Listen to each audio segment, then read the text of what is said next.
Patrick O'Connell. Laura Koonsberg. Henry's here, he's not at home. Do you feel a sense of standing on a cliff edge of another Prime Minister? I feel a slight sense of bewilderment because, yes, Prime Ministers have changed an awful lot in the past decade, but it is still shocking that this morning we feel it is likely, I think we can say, perhaps even stronger than that another change is about to happen. So I think we're used to standing on this particular cliff edge now, but that doesn't make it any less jarring, for sure.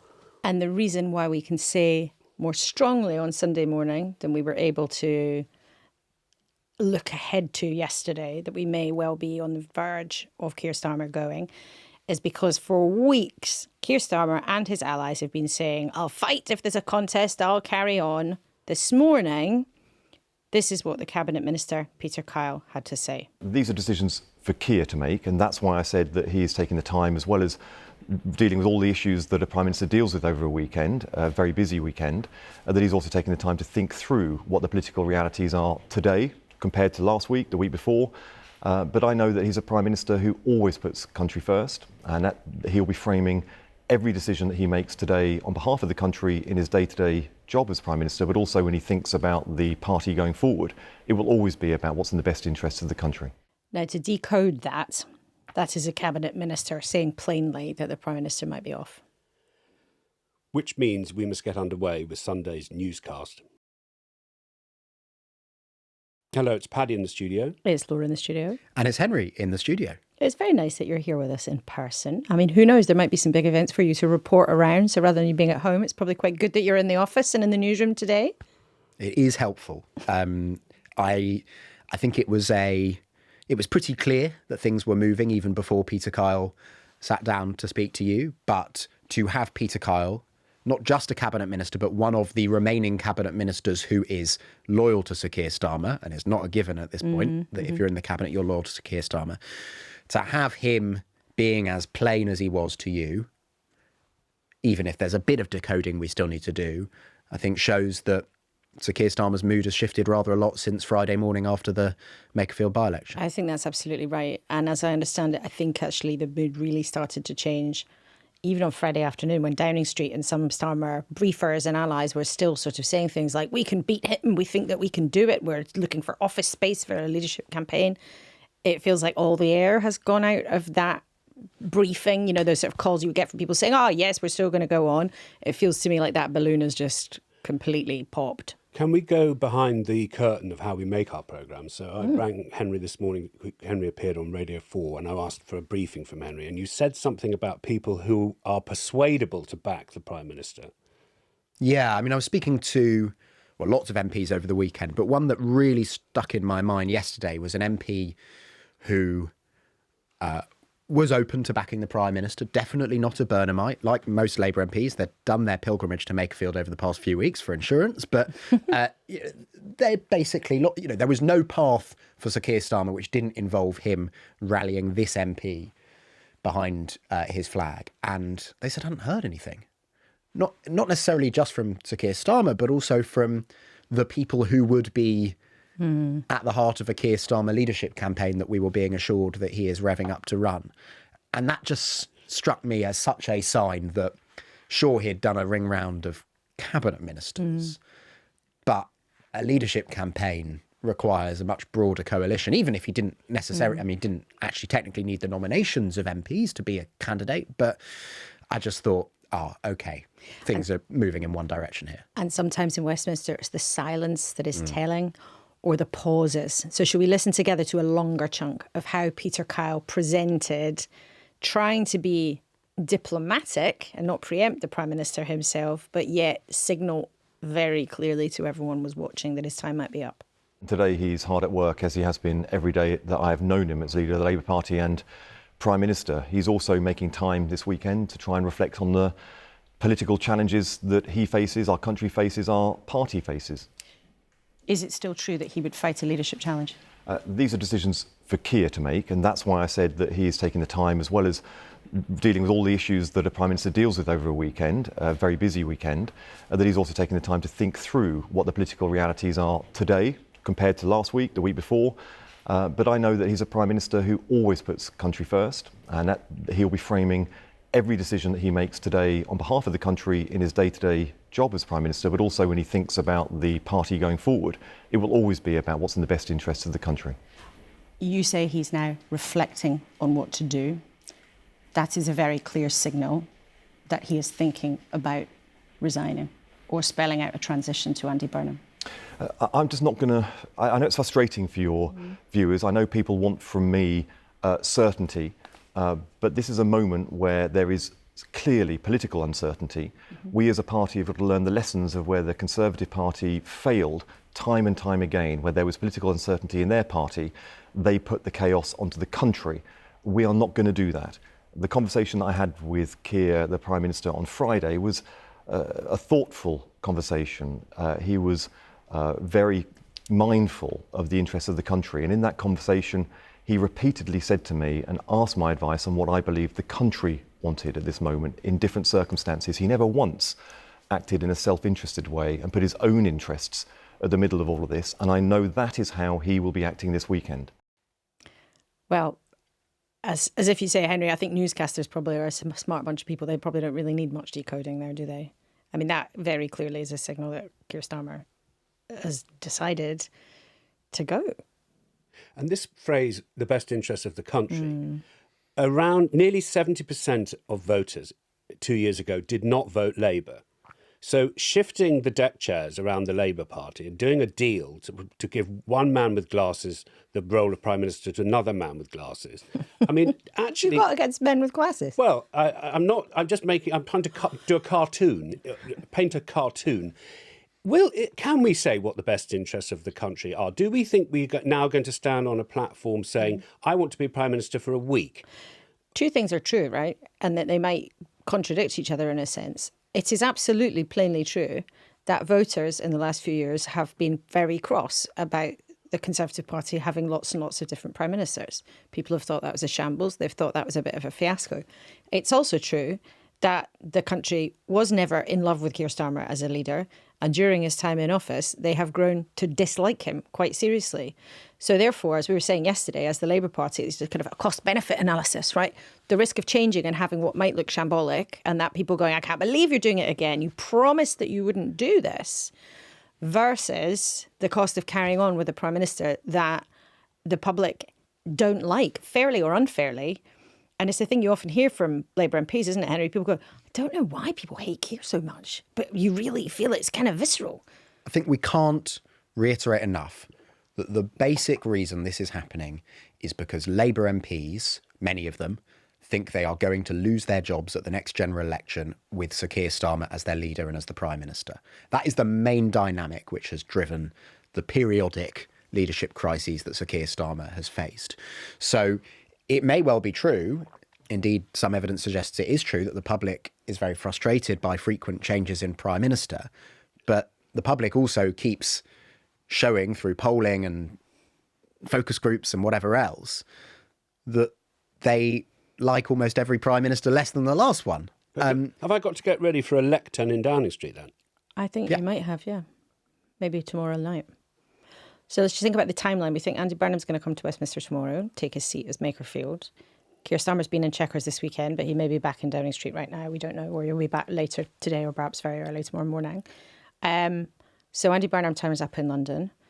The two men are expected to speak somehow. That might be in person. It obviously can't be in Downing Street. Andy Burnham is not going to walk up the street in Downing Street in front of the cameras. Perhaps they'll have a private meeting in Parliament, in the Prime Minister's office and behind the Speaker's chair, where people like me used to try and lurk around and then get moved on by the men in tights because you're not strictly speaking meant to stand there. But if you just happened to be walking past when there was something quite important happening, that's quite useful. I don't want to interrupt the flow too much, but Sorry. Did you just say moved on by the men in tights? Yes. Okay. So Welcome to being a parliamentary reporter. When you're in Parliament, it's the most natural thing ever. And then someone comes along and goes, hang on, why are they dressed like that? Why are you wearing tights? Why have you got a sword? Anyway. What, are you talking about me? No, but the thing is, going back to the main thing. Yeah, the main thing. So they're going to speak somehow. They might have a call. They might meet in Parliament in person. Who knows? Keir Starmer should be doing a statement in Parliament about the G7 meeting last week. So he would be, in normal times, expected to be on his feet in Parliament sometime in the afternoon. The Parliamentary Labour Party is due to meet on a Monday night because that's like their staff meeting. They do that every single week.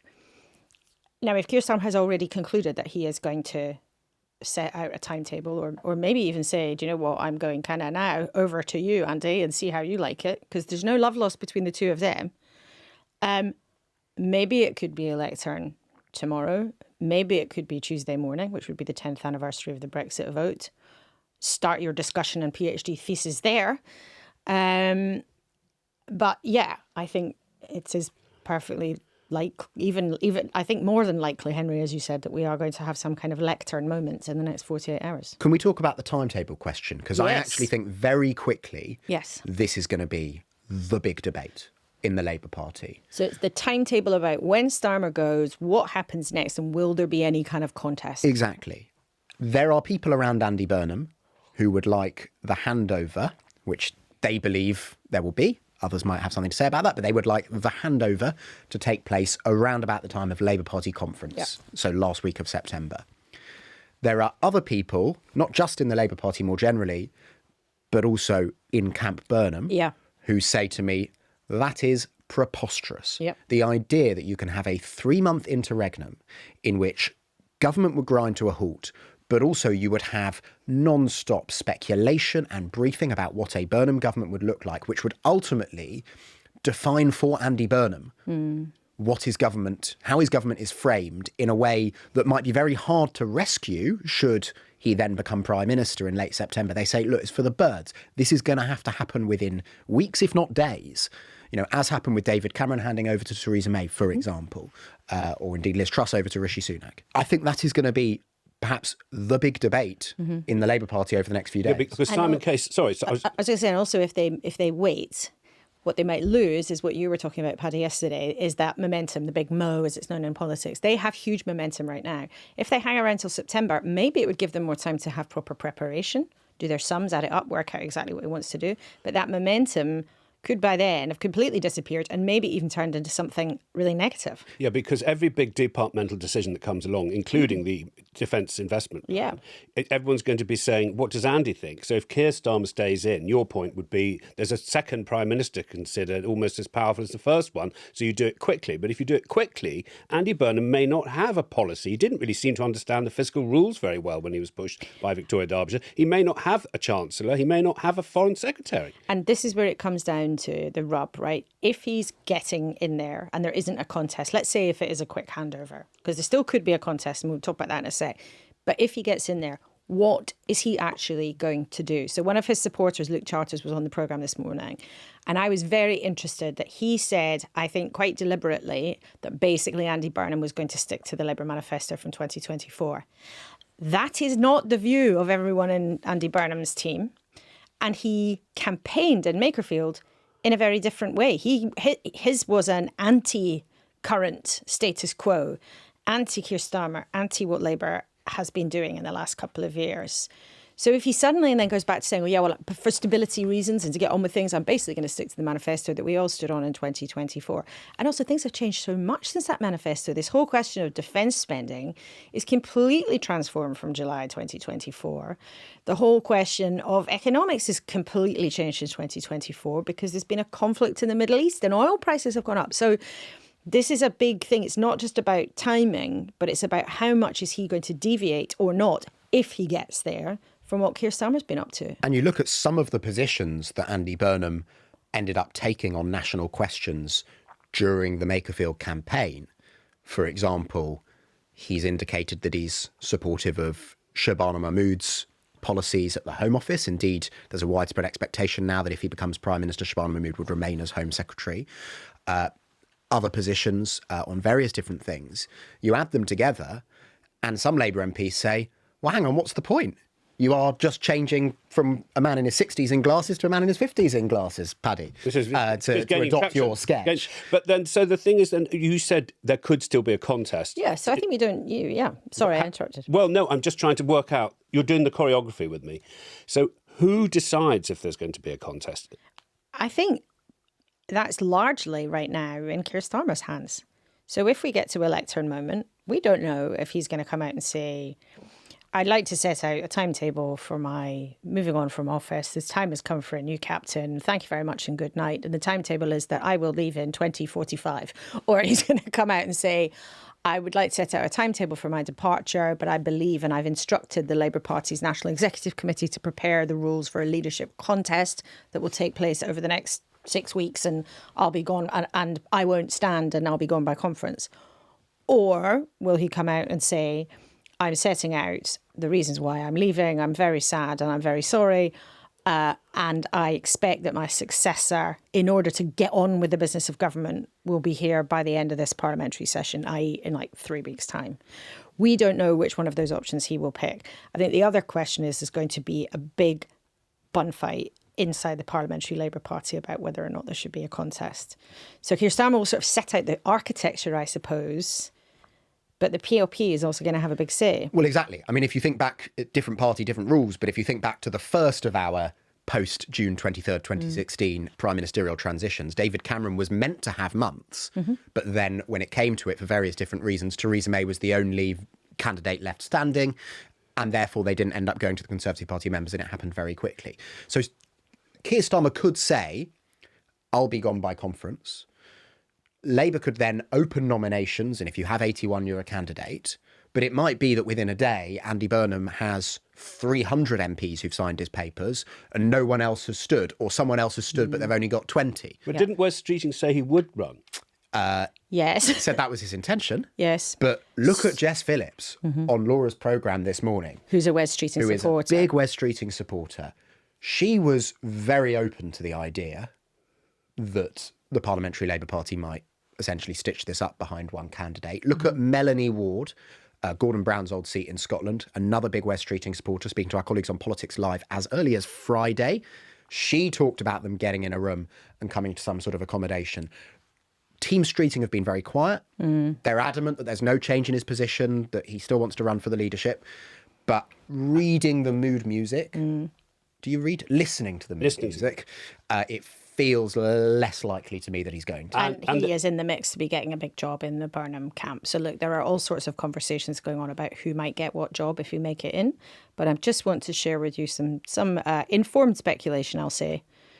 Not direct. No, I'm not about to read you a text from Andy Burnham, but I am just going to refer to some things that I've been told about some of the discussions about possible jobs. Okay, here we go. So still a debate around whether or not Ed Miliband should be Chancellor. Very interesting that Sharon Graham, powerful boss of the Labour's biggest financial backer, United Union, has said that can't happen. Because of net zero. Because of net zero, and they're very unhappy about how he's run the energy department. But there's still a debate around that. But Andy Burnham is suggested to have made a deal with Ed Miliband some time ago that he could be Chancellor if he tried to force Keir Starmer out in May. Of course, Ed Miliband didn't manage to force Keir Starmer out in May, so maybe he did try. He did try, but maybe Andy Burnham thinks, well, you didn't deliver it, so I'm not going to give you the job. Anyways, there's a debate about that. As you said, we think Shabana Mahmood is pretty much nailed on to stay as Home Secretary. Lou Haig, of course, was one of the driving forces behind his campaign, former minister. All the guessing game is that she is going to go to the Cabinet Office and be sort of the one who's sort of running things behind the scenes. Lisa Nandy expected to get a senior job. No surprise about that. Angela Rayner and Wes Streeting also expected to feature prominently. And look, this is a bit of a guessing game, but it's an informed guessing game.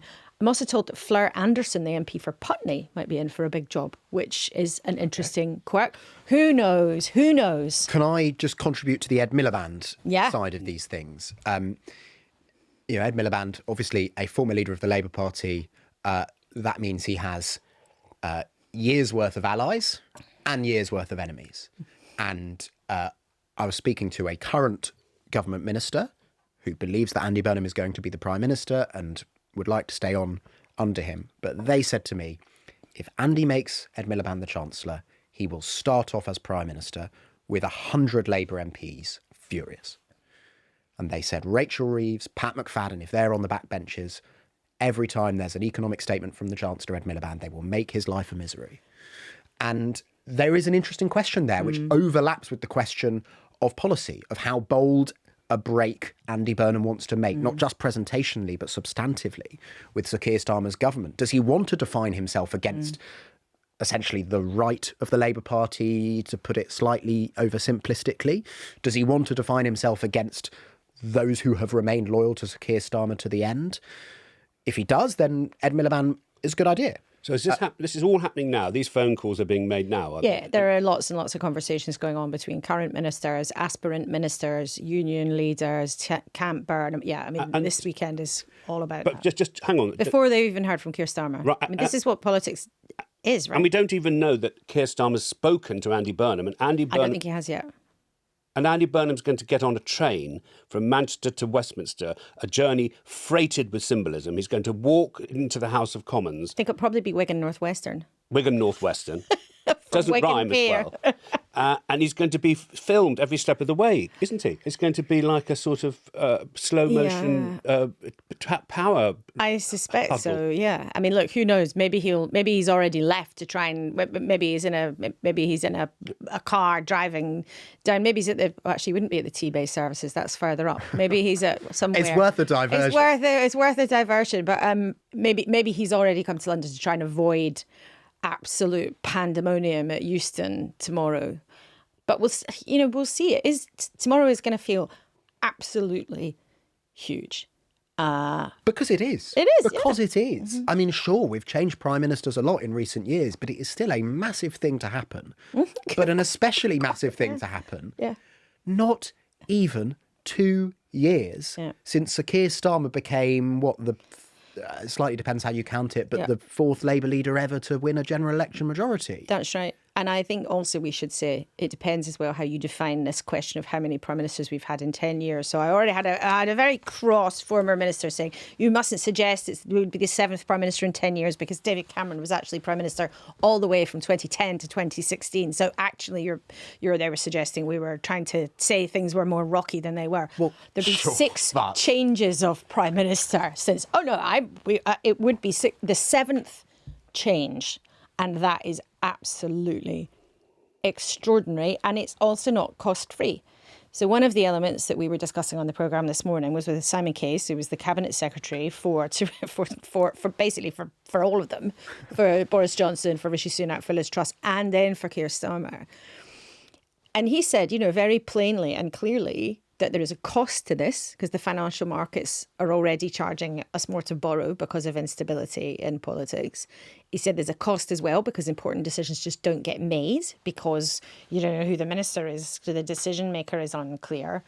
And that's something that, politicians love talking about power. They love talking about who's up and down. So do we, let's face it. But the costs of this in financial and in sort of policy terms, disruption are real. They're real. Does Keir Starmer get a job in Andy Burnham's government? Well, there's no love lost between them. I mean, there have been some suggestions, make him foreign secretary because he's good at the stuff on the world stage. I think that their relationship is going to be pretty curdled by all of this. There's a little wrinkle because always in politics, people have long memories. And in 2015, as a bright-eyed new MP, Keir Starmer backed Andy Burnham to become the Labour leader. In 2020, even though it looked like Keir Starmer was going to win pretty straightforwardly, Andy Burnham only backed him at the very last minute. So there are troubled waters under the bridge here, and I find it hard to see that Keir Starmer would be up for it. But look, you never know. And in a way, it would be a neat thing, would it not? But then what do you do with Yvette Cooper? Who, if he wants to create stability, maybe leave Yvette Cooper as foreign secretary. I don't know. There is an interesting discussion definitely taking place at certain levels in the Labour Party about the role of Foreign Secretary under a Burnham government, because foreign affairs has so dominated Sir Keir Starmer's time as Prime Minister, unavoidably so given what's going on in the world. But there are people who say, look, that is not Andy Burnham's particular field of interest. If he is going to become leader of the Labour Party and Prime Minister on a mandate to transform the domestic politics of the Labour Party, then it is just not a good use of his time and his talents. And I just keep hearing people say the Tories really found a way to make this work at the end with David Cameron as Foreign Secretary, because visiting prime ministers from sort of more minor nations would be happy to meet David Cameron. That would be respectful. And Rishi Sunak didn't have to take 2 hours out of his day to go and sit down with a prime minister from a slightly irrelevant country. But I mean, that's just the reality of it, right? I don't know. I haven't come up with as they saw. Well, I haven't named a particular country, right? Clearly, some are irrelevant to the UK, at least in relative terms. So, who is that person who Andy Burnham could, if he buys that argument, put in charge of his foreign affairs. And I've had two people, I don't think it's necessarily informed speculation, but I don't think it's completely uninformed speculation, say to me, well, perhaps it might not just be Ed Miliband from the Miliband family in line for a big job. He's been in his current job quite a long time. Right. David Miliband, he's been there for a while. But what an extraordinary thing. I mean, look, I don't think this is going to happen, but let's just say, what an extraordinary thing. The 2010 Labour leadership election was 16 years ago. Ed Miliband, David Miliband, Andy Burnham. Where are Ed Balls and Diane Abbott? You just need them for the complete set. So that means he'd have to go into the House of Lords, David Miliband, into which the House. David Cameron did. David Cameron did. And it worked. So the answer to the question, would Keir Starmer get a job, is probably Keir Starmer wouldn't take a job. So I think not, but I don't know. No. I don't know, but it would seem surprising because there is bad blood between the two of them. However, look, Keir Starmer is somebody who his allies would say that he is principally driven by duty and wanting to serve the country. So look, if he was asked to be Foreign Secretary, maybe he would go for it, because what else is he going to do apart from, maybe want to disappear for a while and read books and breathe fresh air and, hang out with his family.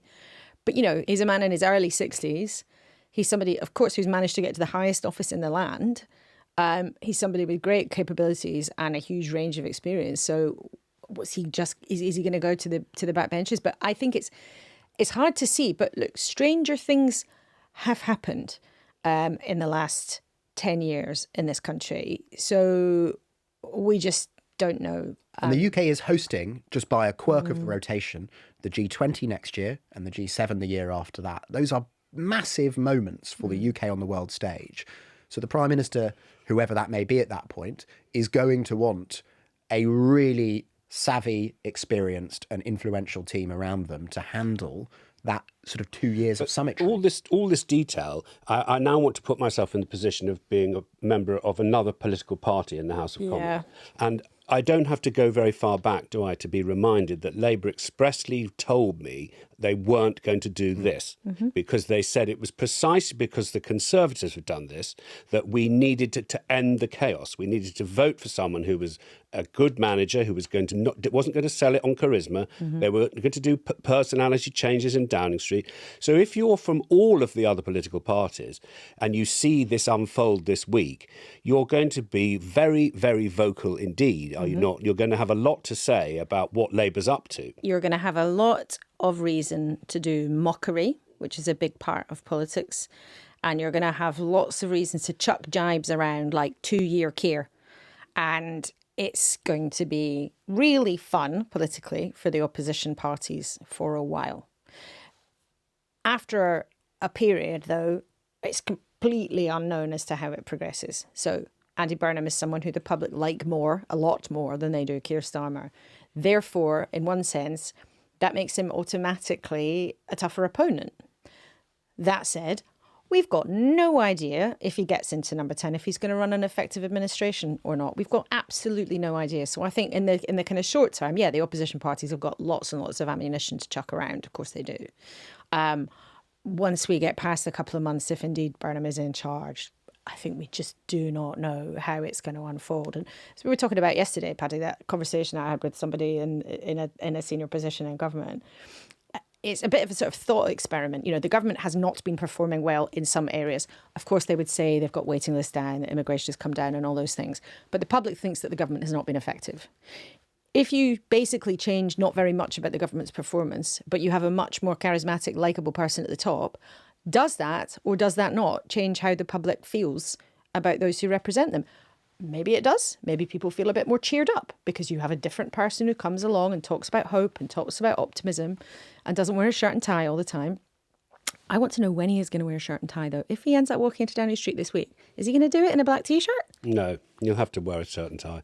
But when will it? I don't know. Well, Gazelles? Gazelles at the lectern. The person who knows the least in the room is going to give the strongest answer.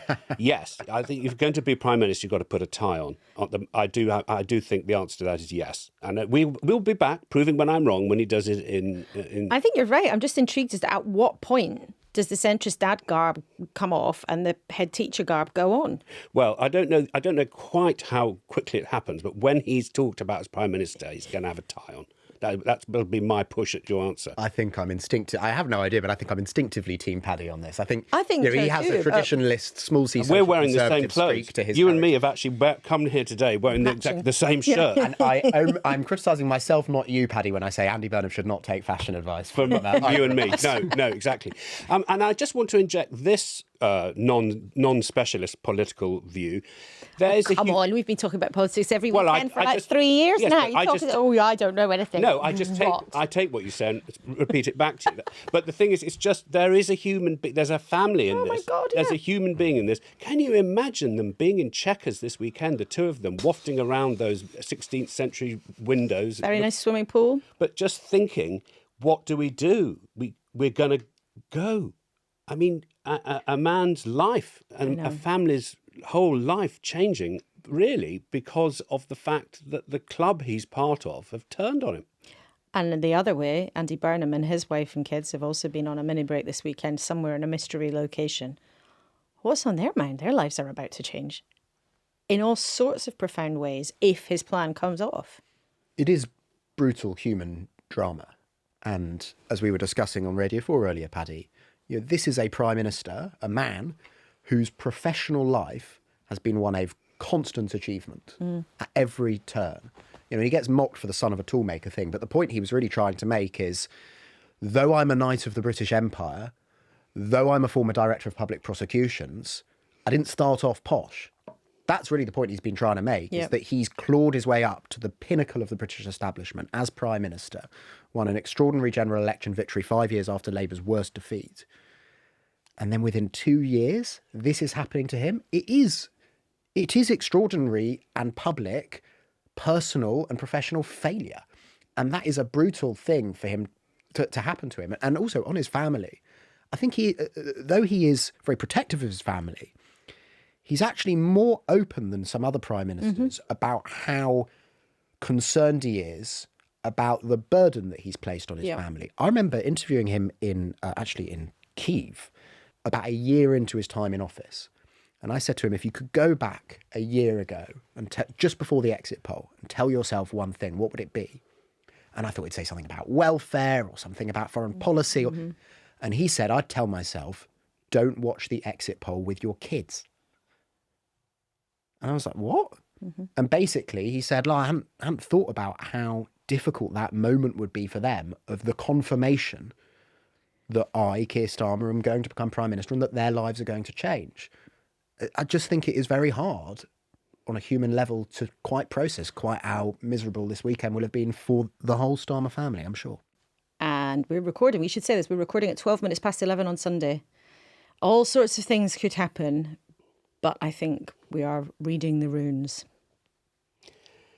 We're normally at this point, Henry's at home, and we say, Henry, what should we look out for in this week?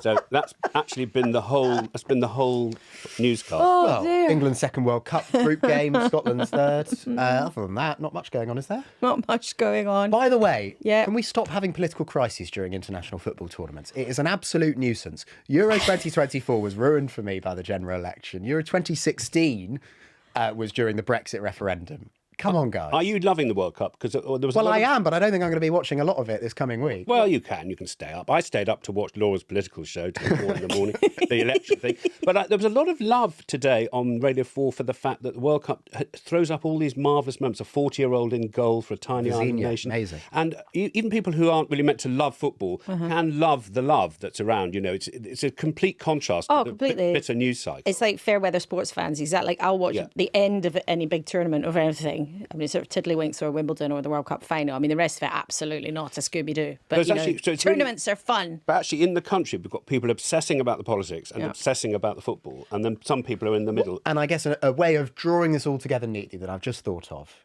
is when the World Cup final features England in 3 or 4 weeks in New York, or New Jersey, I think technically, who will be the UK Prime Minister? Okay, it could be Scotland as well. Who will be the UK Prime Minister who will be there sitting between Donald Trump and the FIFA president, Gianni Infantino. Well, I have to say, for Andy Burnham, who is always wherever possible photographed kicking a football, as indeed is Keir Starmer, one can only imagine that the Richard Curtis version of his next few weeks is that he would be there in the stands. I bet you we wouldn't sit in the box with the other leaders. He'd probably go into the terraces. And he'd be wearing a T-shirt at that one, I'm sure. Definitely an England T-shirt. Anyway, you can imagine that would be quite the stuff of Andy Burnham's dreams. But we do not yet know, and we should say that, we do not yet know precisely how this is going to unfold. But we are giving you the benefit of our rune reading, and we will see. Okay, look, thank you very much for listening to Sunday's newscast, and goodbye. Goodbye. Goodbye.